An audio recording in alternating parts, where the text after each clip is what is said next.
Hello, everyone, and welcome to today's NinjaTrader ecosystem event, Trading in Sideways Markets. My name is Patrick Hodges, and I am a NinjaTrader Vendor Relations Representative. Before we start today's webinar, I do have a few housekeeping notes for everyone in the room. This webinar is a presentation, or is presented by NinjaTrader LLC, which is the technology company responsible for developing and supporting the NinjaTrader trading software. Any brokerage-related questions should be directed to the NinjaTrader brokerage using the phone number or the email on the screen. I'm also entering into the room here for you as well.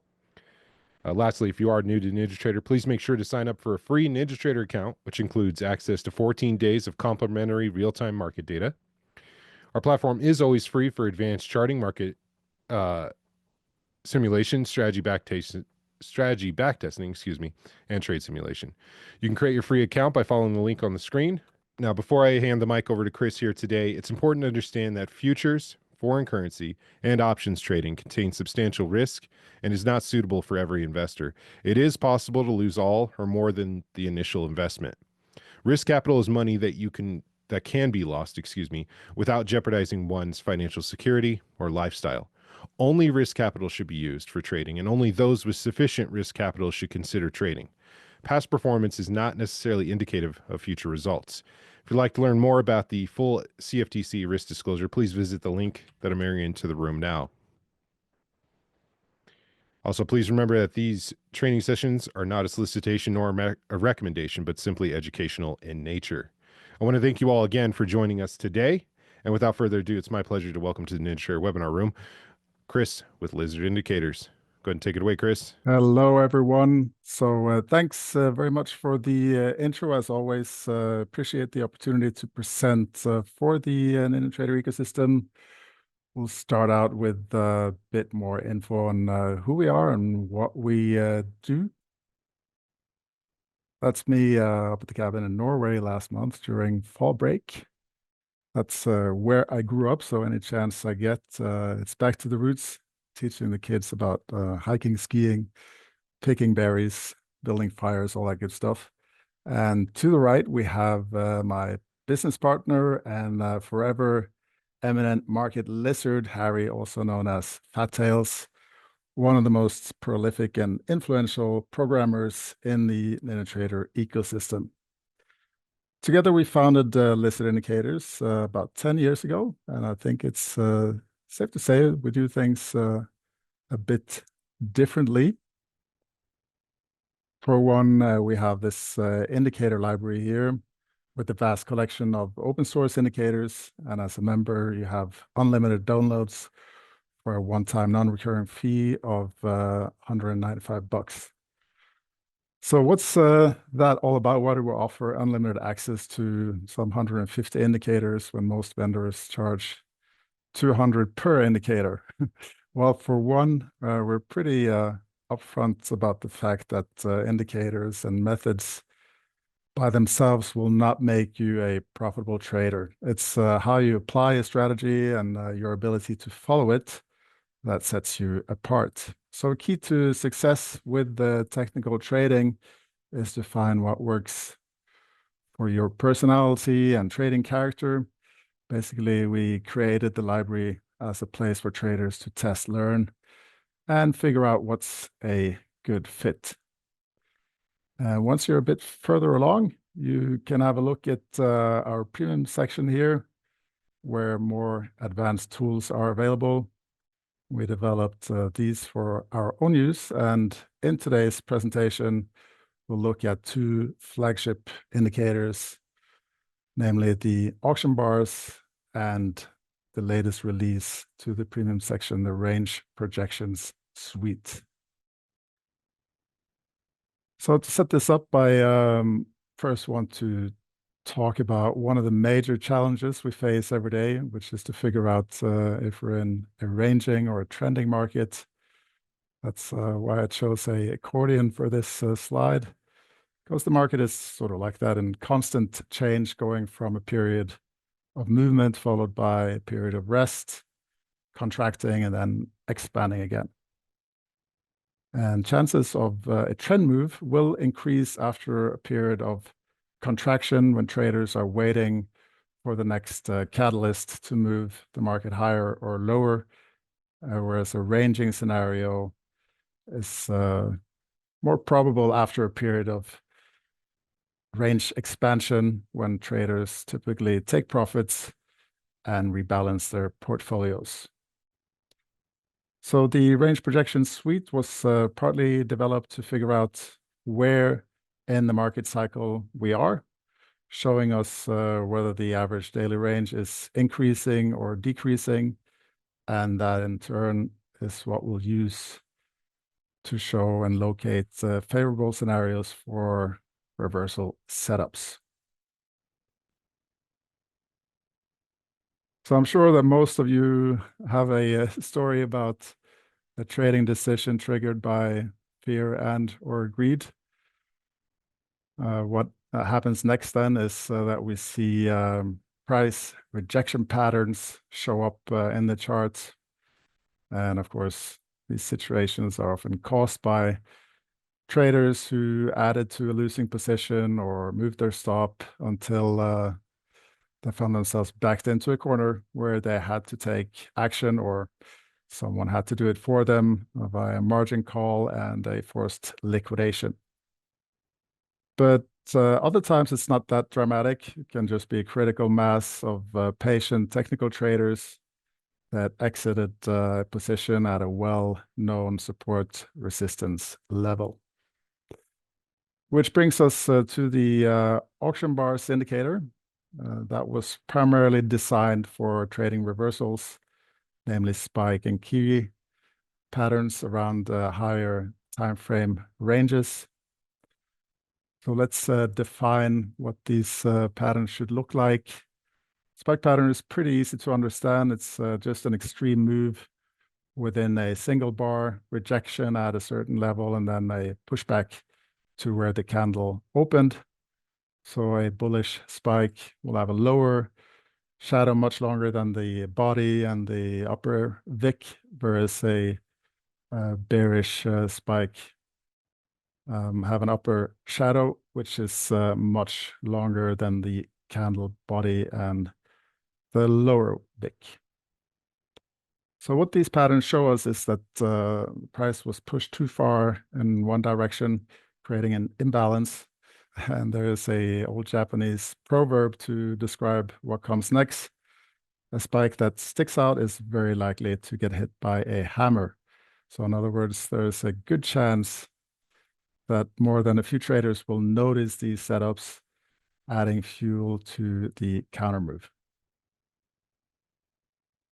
As for key reversals, they're not as easy to spot on the charts, but can be just as effective.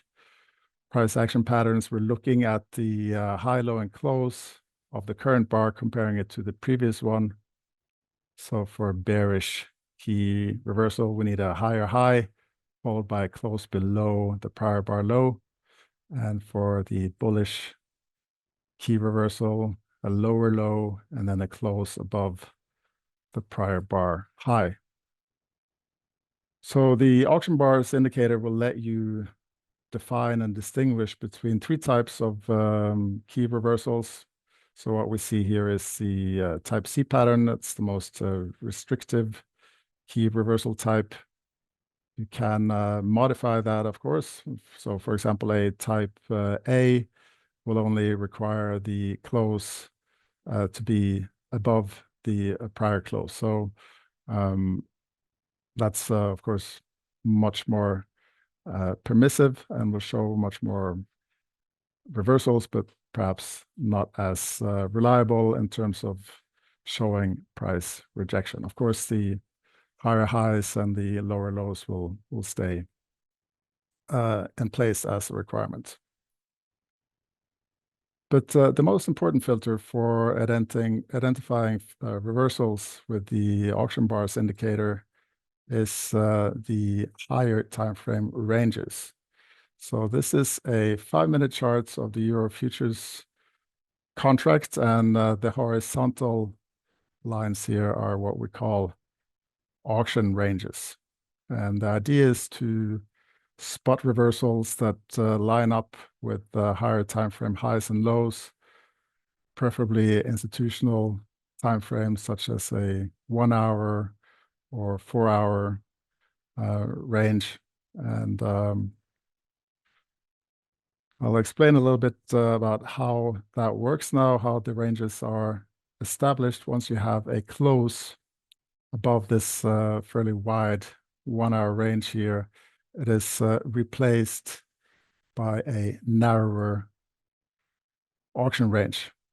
And this new range was established by looking at the most recent high and low in the prior 60-minute period. And then this again was broken by a close to the downside, establishing a new auction range. And then eventually we got a bullish spike pattern here at the lower end of this wider range. And again, what we're looking for then is this extreme move within a short time span. So this is a spike pattern, long, lower wick, a small body, and a smaller upper shadow. So that is occurring outside or at the higher time frame range. In this example, we have a wider auction range. We set the secondary bar series here to 240 minutes or 4 hours. So there's a close below the auction range from yesterday. And this new range is located by looking at the low levels from the most recent 240 minutes. And so you see the high and low correspond here to the new auction range. The indicator then identifies two reversals that plot at and above the auction range high. You can specify where to filter or show the reversal setups in the indicator settings. So you can say you only want at the congestion zone or outside. You can also show reversals at the mid-range here, or you can disregard the higher time frame ranges altogether, although that's not something that I recommend. Here we're back to a 5-minute chart. This time the NASDAQ futures contract on a 60-minute auction range. Again, we see a new auction range plot when we have a close below this 60-minute range. And when it comes to the reversal pattern here, we see none of the spike characteristics that we just looked at, and that is because it is a key reversal, of course. Remember, for a bullish key reversal, we need a new low and a close above the prior bar high. For the bearish key reversal, we want a new high to plot at or above the auction range, and then a close below the low of the prior bar. Depending on the scenario, we can also get some information from the auction ranges themselves. In this case, we see this narrow range plotting just outside this very wide auction range. And that is a fairly weak break to the upside, can indicate that bullish momentum is slowing, and this bearish reversal pattern confirmed that observation, pointing out a lack of buyers needed to sustain a further move to the upside. So summing up, spike and key reversal patterns highlight scenarios where prices were pushed too far in one direction at a higher time frame range, high or low. And if the pattern is obvious enough, then traders will jump on the opportunity, making it a self-fulfilling prophecy.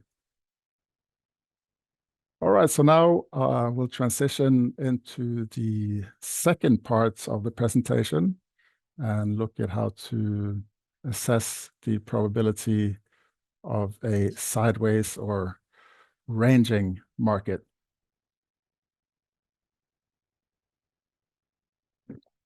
We're then back to the range projection suite.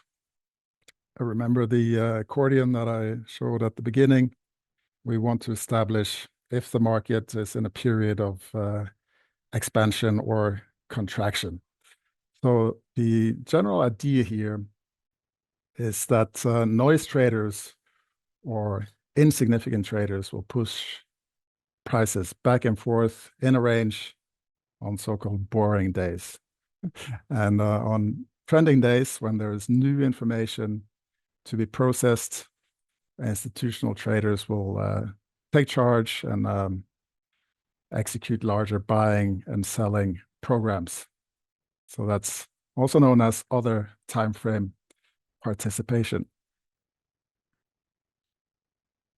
We then have noise bands as support and resistance levels during periods of boredom and no news, and range expansion and projection bands as exhaustion levels that show us areas where almost everyone are either long or short. So that also represent areas where we can consider price rejection or reversal patterns. So what we have here are the average daily noise bands for the regular session. This is how far retail traders on average were able to drive prices the past 20 days. Noise bands will therefore work as areas of support, resistance, and breakouts will indicate when higher time frame traders are active. On days when the noise bands hold, we can assume that the market is driven by smaller noise traders. So these bands are located by averaging the differences between the open and the high-low closest to the open for each day. And the upper noise band is found by adding the expected noise to the current open then. And opposite for the lower noise band, you subtract the expected noise from the open. And the default average here is set to 20 days, which of course reflects the last month of trading. So I think that's a pretty good starting point. As you see here, there's also a data box in the upper left-hand corner. And this is where we find information on the average daily ranges. And as we see yesterday's price range here was considerably wider than the 3, 5, 10, and 20-day averages. And that is what I mean when after a range expansion, participants are more likely to take a breather, creating a sideways market within the noise bands, as we see here. Here's the average daily noise for the full session, so the ETH session. That's typically what I use for instruments that do not have a local bias, so markets that are traded around the clock in different time zones. And we see here the data box showing a wide range.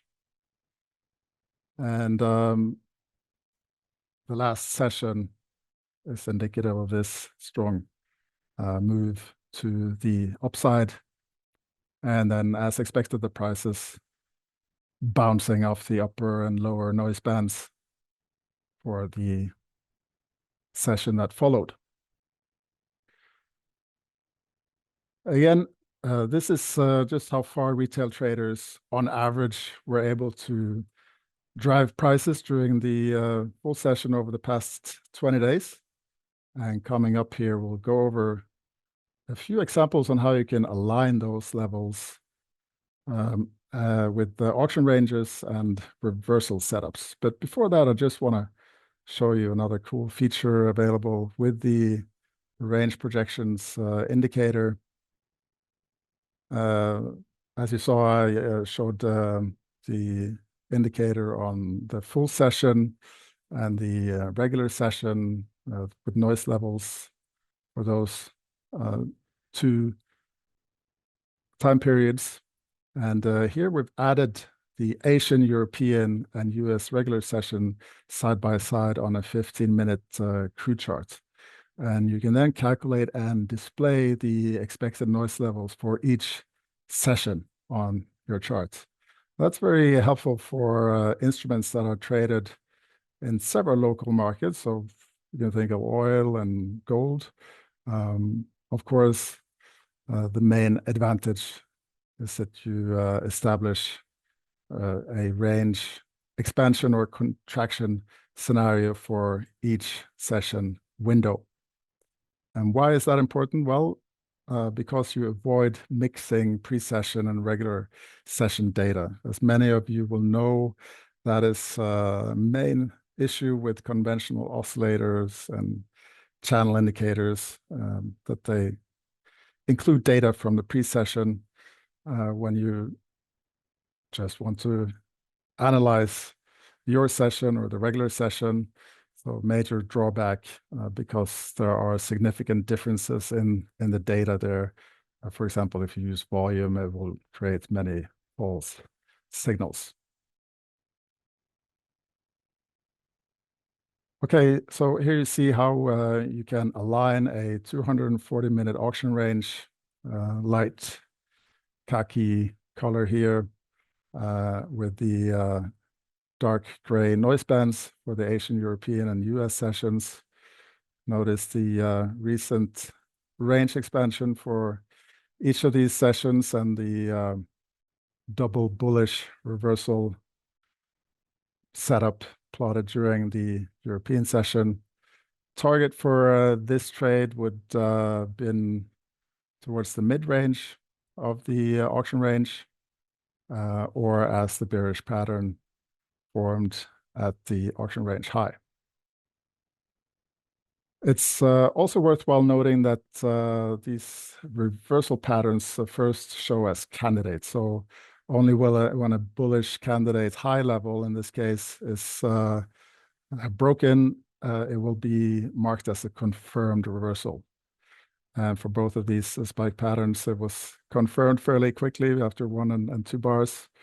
And if it's not confirmed, you can have a reversal candidate that is not confirmed. It will you will have a expiry time on it. So by default, I think it's 5 bars. I generally like to have it a little bit tighter because reversals are more reliable if the price rejection is confirmed within a short time frame. And if it is not confirmed, then the candidate will simply disappear from the charts. So zooming in a bit on a 5-minute chart here, another example of expanding average daily ranges, indicating that a period of consolidation and ranging market might follow. Again, we look to identify reversals off the noise bands and the most recent higher time frame auction ranges. In this case, a bearish spike above the noise band high and the 60-minute auction range. And the market then eventually rolled over, returning back between the noise bands. So as I said, you can use the midpoint of the auction range or the lower end of the auction range as targets for these types of trades. Okay, final example here, 5-minute crude charts. First, we establish the expansion in the average daily ranges, anticipating that a ranging scenario will follow. And then we look for the alignment between the noise bands and the most recent higher time frame auction range. And as you see, we got a bearish spike above the noise band high and the 60 minutes upper auction range. Then the market went lower to the lower noise band, and we had this bullish reversal setup plotting at the lower noise band and with confluence with the auction range low. looks like the target might have just been hit here at the mid-range. So that would have resulted in a profitable trade for this counter move. The blue line towards the bottom of the chart here is the lower range expansion band. You can also, as mentioned, use those areas to trade reversals as they represent exhaustion levels where everyone is either long or short. So I decided not to get into these levels today, as I think we've covered enough materials as it is. I'll follow up on this presentation and make sure to explain everything that's needed to know and use them in a follow-up video, so stay tuned for that. For now, we'll summarize what we've looked at, namely how to spot price rejection and reversal patterns at higher time frame ranges, and by using typical institutional bar types such as the 1 hour, 4 hour, or even daily timeframes, you can identify reversals that coincide with tests of these higher time frame range high and lows. We also went over the how you can use the average daily ranges to find out if we have a favorable scenario for trading reversals. If we see that the average daily range has expanded recently, traders are likely to lock in some profits and exit directional trades, rebalance their portfolios. And finally, we went over the noise bands, which, as we saw, is a useful tool to see who's driving the market on boring days. Noise traders push prices back and forth in a range, and when there's new information to process, higher time frame traders take charge, and we'll see breakouts from the noise bands. So that concludes the meat of the presentation. I hope it wasn't too much info, although I suspect it was. If you want to take a look at this, feel free to register for a free 14-day trial. With that, we also offer a personal onboarding to help set everything up on your end. And before we transition into the Q&A here shortly, I just want to point out the event special before we do that. So you've seen that the auction bars and the range projections are quite unique in the way that they're designed. And they're not available anywhere else because we invented these tools.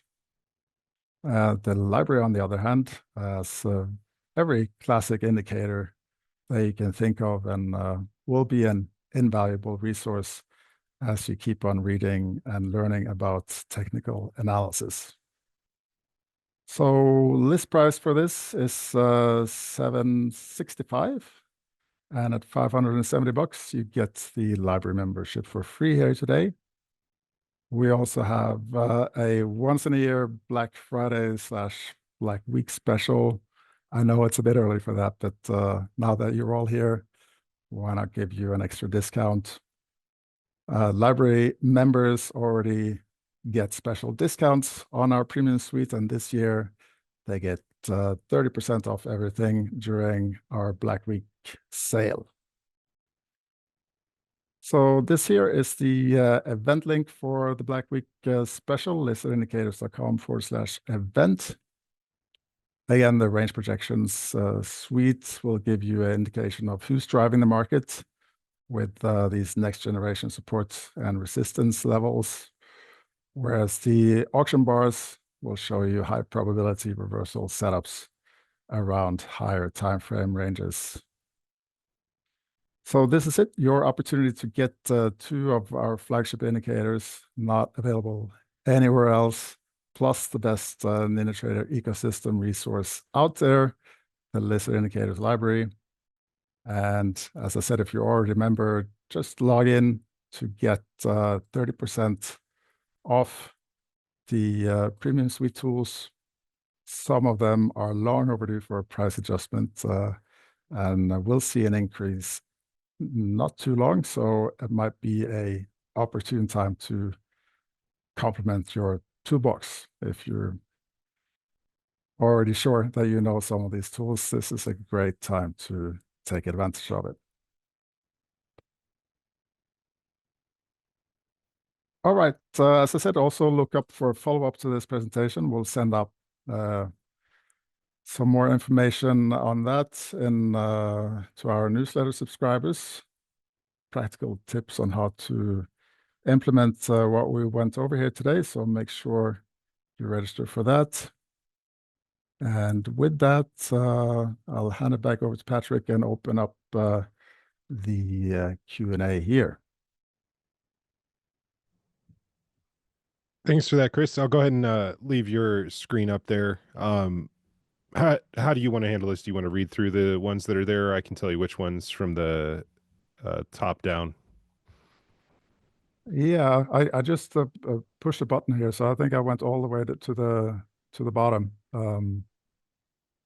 So let's see, I'm scrolling through here to see if I find some of the questions. If I miss it, you can also get in touch with me over at the contact form at LizardIndicators. Let's see here. So this is recorded. So I'll get a link from NinjaTrader tomorrow, I guess, and then I'll send out to my list, and the people that registered here will also get a recording, I assume. That's right. Yeah. So describe the auction range and how you choose the period. The period is, it's a good question. It's usually a multiple of, let's say, between 10 and 20 times the primary bar series. So if you're on a 5-minute chart, the 60-minute auction range is a 12 multiple. And the reason is that, as I said, I want to use the what's typical institutional timeframes and see if there is movement in that time frame, and if it's not moving, then it's likely to be a reversal, and then these reversal patterns show up, and so that's sort of the idea behind that. Obviously, if you have, let's say, a 5-minute chart and a 15-minute auction range, you will have a lot more signals, a lot more noise, and so I prefer to use a multiple of between 10 and 20 when setting the auction ranges. Can it be used with Renkos? Yes, it can be used with Renkos as well.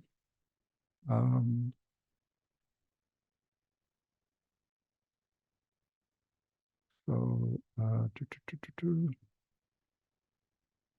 it is a time-based method in terms of,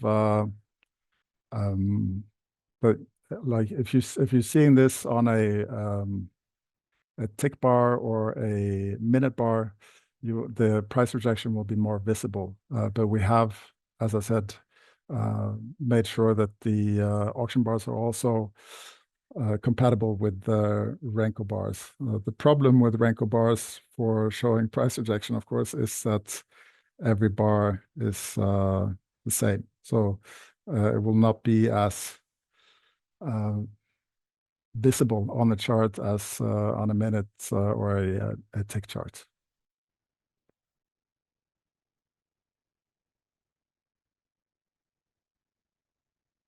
With the, here's a question on in the library, we have a couple of basic versions of what we also offer in our premium suite. So there is a library version of the range projections as well. There you cannot isolate the different trading sessions, or you're stuck with a Globex session or extended trading session. And then there's a couple of other features that I'm not going to get into here now, but you can sign up for a trial of this, and then I will explain you all the different features and what the differences are between the premium version and the library version. Yeah, it's for instruments that have a local bias, it's quite powerful to single out the regular session, and as I mentioned, dividing up your chart into 3 sessions is very helpful for some instruments that have local traders in each time frame. And that's something that you can only do with the premium version. So just let's see. Thanks for the feedback, Paul. Appreciate that.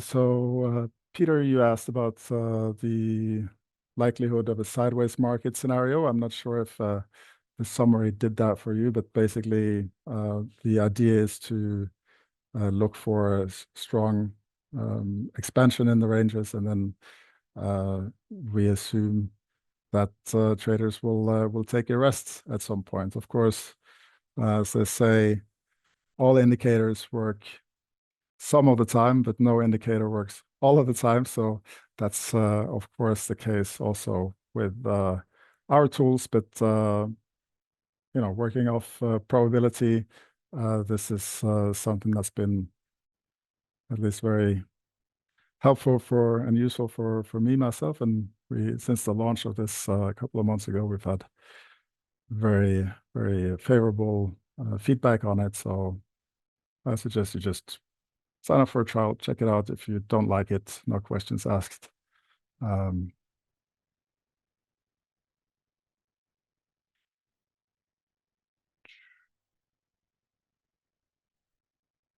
Black Friday discount for the premium indicators. Yes, that is available for our members. And for those who are not members, there's the event bundle that I mentioned.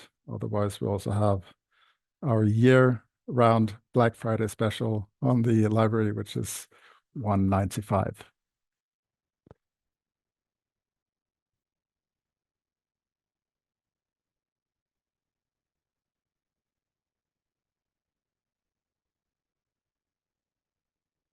All right, so it's getting a little bit late here. I'm just noticing I'm not so sharp anymore. It's a little bit past 11 o'clock here on my watch. So going to take a couple of more questions here and then sign off. There was a question about the market analyzer. It is no, it was a strategy builder. Yeah, you can use this for the strategy builder, and you can also use it with Bloodhound. We'll make a little tutorial on this for Bloodhound. So if you're interested in that, have a look out for that in your email box as well. There is someone here asking to show a chart from today. I'm not going to do that. I was busy preparing the presentation here today, so I haven't really loaded any data for today. But as I said, this is available for free 14 days, so you can request a trial at lizardindicators.com/trial. And then I'll send this over to you ASAP, and then you can have a look on your end and yeah, try it out.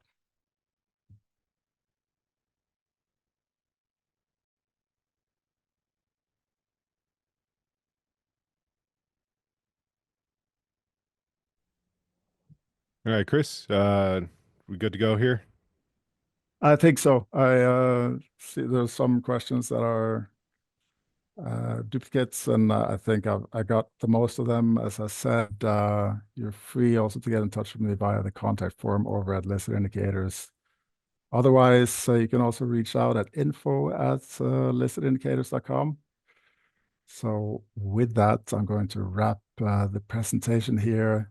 Thanks a lot for checking in. I hope it's been of value to you. And I look forward to seeing you in the membership section sometime soon. Kris Lassen signing off from Berlin, Germany. Thanks a lot, guys. Bye-bye. Have a good night.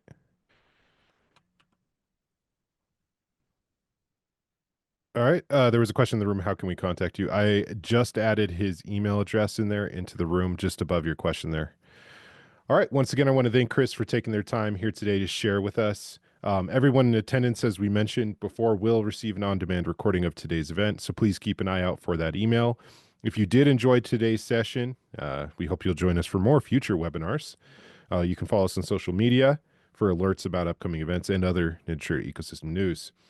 We'd like to remind everyone here that the information provided was that of LizardTrader and not of NinjaTrader. All information was for educational purposes and should not be construed as trading advice. We want to wish you all a great rest of your day, evening, for all of you out there, and hope to see you in future webinars. Happy trading from all of us here at the NinjaTrader ecosystem.